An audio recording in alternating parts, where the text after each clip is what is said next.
What's up, everybody? It's Ken. I got a little bit of makeup-ish, whatever, liner. But yeah, so I came up here because I had sent something out to my email list about a month ago, maybe close to a month ago. And it was basically me leaving some of my parts of my ministry behind that has been started over the past few years, and just recognizing like the actual shift of my ministry. And so I just kind of wanted to talk to y'all about that a little bit just for a few minutes, because it's something that just happened just recently. And so as I was approaching this year, if you follow me long enough, you know, like I plan stuff out like to a T for like a quarter, a year. Like if it's beginning to be 2022, that means like for a couple of months, I didn't plan to prepare my post out, like what I'm doing in my ministry. I prepared all of that for the actual year, for the whole year. Because I just don't play about what God has told me and what he's given me. And I always want to make sure that I am a good steward of what he has shown me. And so as I was putting all these different things together, mind you, if you follow me for a while, you know that I'm in phase 2 of my ministry. So phase 1 was where I had my first 2 books, God's Perspective for Me, volume 1 and 2. And then the third book was the Resistance, that I was a collaborator of Becky Davis. And so as I was coming into this year, what I found myself was like putting all my stuff together, right? For the year, for my postings, for my ministry, for the academy. Hey, Giovanna, for the academy and everything, right? And so once the year hit, which was January, once February hit, like I started feeling really weird and like I didn't want to do anything. Like I don't want to do anything about a part of my ministry. And if you know me, like, you know, like that is like the total opposite of how I usually am. I'm always like about the ministry. I'm always about what God is calling me to do. And so in February hit, I was like, why am I feeling like I don't have any zeal? Like I have no passion for like what I've been doing, what I believe is like my life's work, like my ministry, my life's work. And so I did myself like I do my clients. I started coaching myself. Okay. And so I was like, all right, Kendra, what's going on in your mind? Like, what are you not confronting with God? Like what's happening with you? Because there's something happening in that you are shielding or something, whatever it may be. And so I started coaching myself and asking God to help me to filter, you know, my own thoughts and where he was leading me.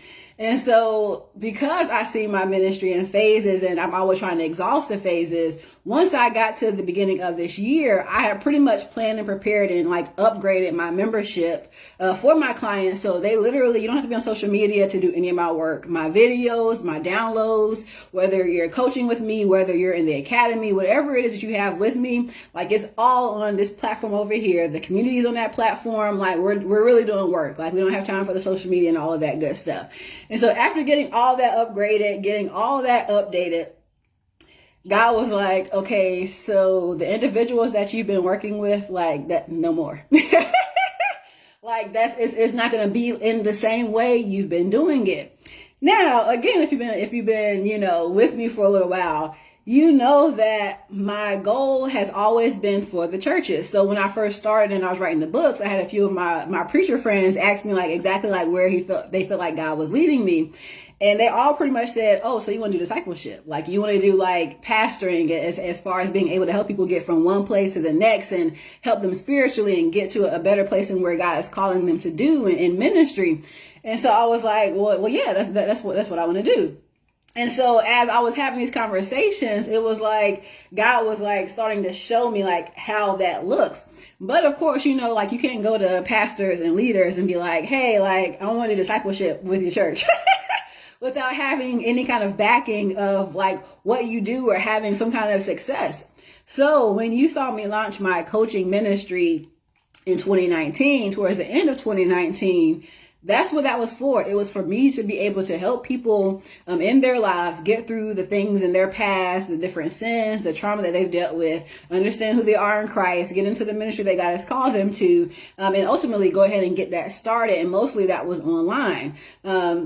Some people was for their congregation and their church, but most of it was online when it came to like their ministry. And so once I got to that place where I was actually putting all those things together for the individuals, I had done coaching for free for about like a year. I was literally doing free coaching so I could know exactly where God was leading me with all of this.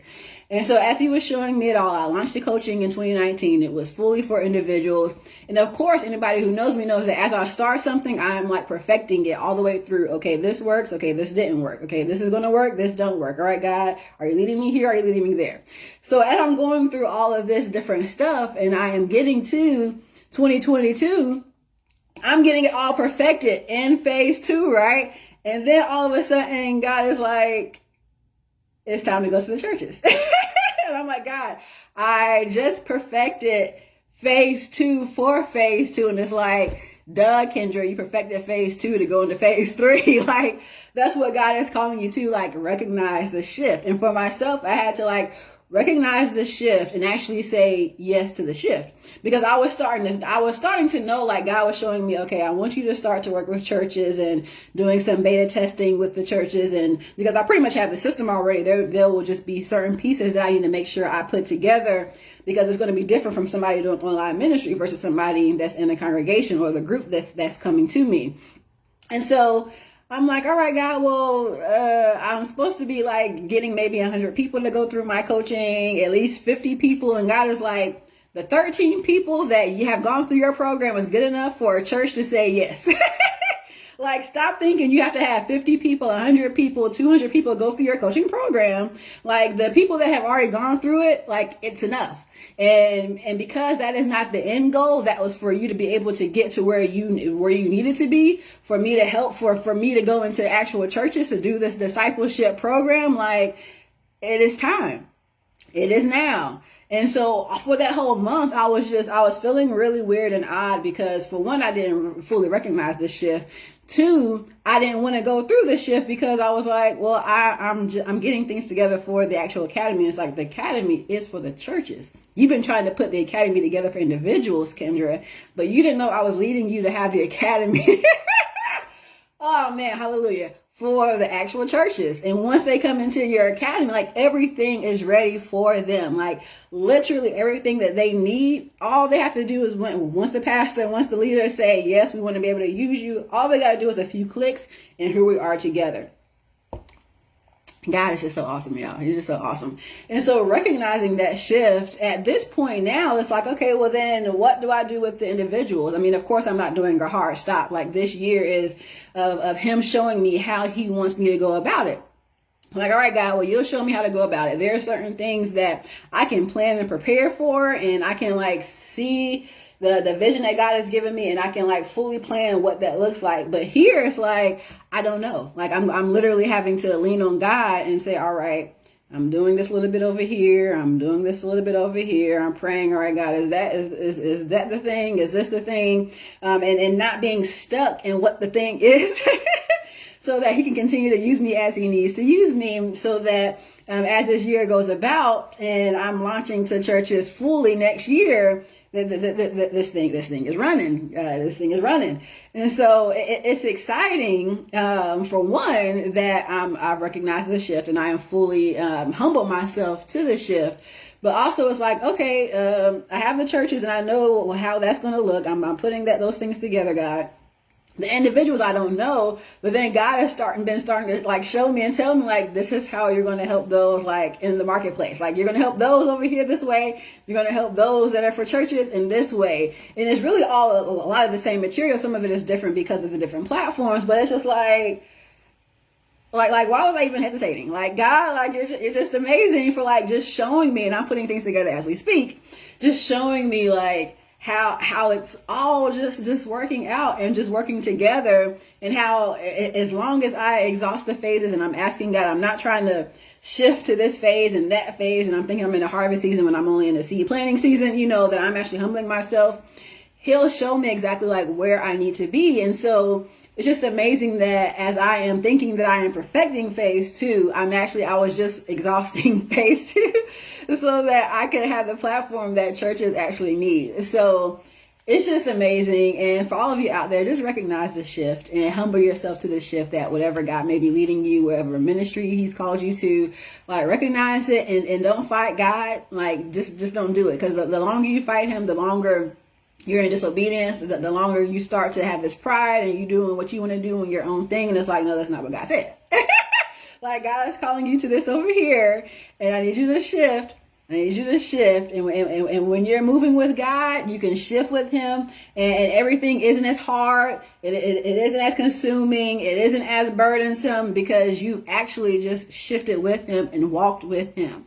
I mean, at the end of the day, the ministry is God's ministry. It isn't Kendra's ministry. God's perspective for me is God's ministry. It is not Kendra's ministry. So wherever God is telling me to do, whatever he's leading me to do, I just got to do it. And so for all of you out there, just do what God is calling you to do. Don't fight against him.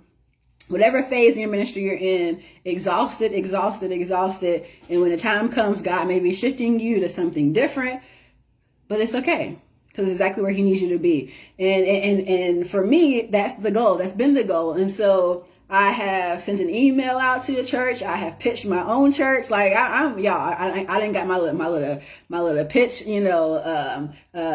my presentation, all that. I got all my stuff together. I got all my testimonials from my clients. Like, y'all, I'm doing the thing. I'm just letting you know. like once God tells me and I submit to it, it's like boom, boom, boom, boom, boom. So it's exciting. Some churches will say no, and it's okay. And they may say yes later on down the line. Some churches may say yes. I have quite a few people, at my own congregation that have signed up, and we're going to get started the first week of May. So I'm really excited about that and about the transformation that's going to come, because God has just shown me I'm here to partner up with different churches, and whatever they've already been doing to help the people at their congregation and their members, I am just there to assist in the vision, and to help their members actually act out the vision in reality, not just theoretically. So it's exciting. For any churches out there that may want to be a partner with my this year, I'm not going to be doing a whole lot of churches, but I will be doing a handful of churches that I will be pitching to. So if any of your churches out there that want to work with me, just give me a holler, email me, send me a message, Kendra@KendraDublin.com. Again, Kendra@KendraDublin.com if you want to email me. That'd be great. And I will get back to you as soon as possible. Generally, it don't take much time for me to get back to you.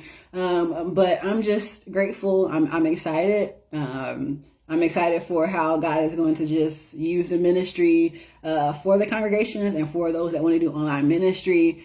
And I'm just excited. I'm just really excited. So continue to pray for me as I'm going through this shift, that I continue to humble myself, that I don't allow myself to do as I want to do, but continue to hear from God and how he wants me to move and how he wants me to walk. And I always love to share my story, because it makes me accountable to my word. It makes me accountable to the people that follow me. And it also shows other people that you can do it too. Wherever God is leading you to, like, you can actually do it too. And go ahead and do it today, because tomorrow it's too late to be great. All right, y'all. Y'all have a good one. Have a great weekend. And I will talk to you guys soon. Okay, bye.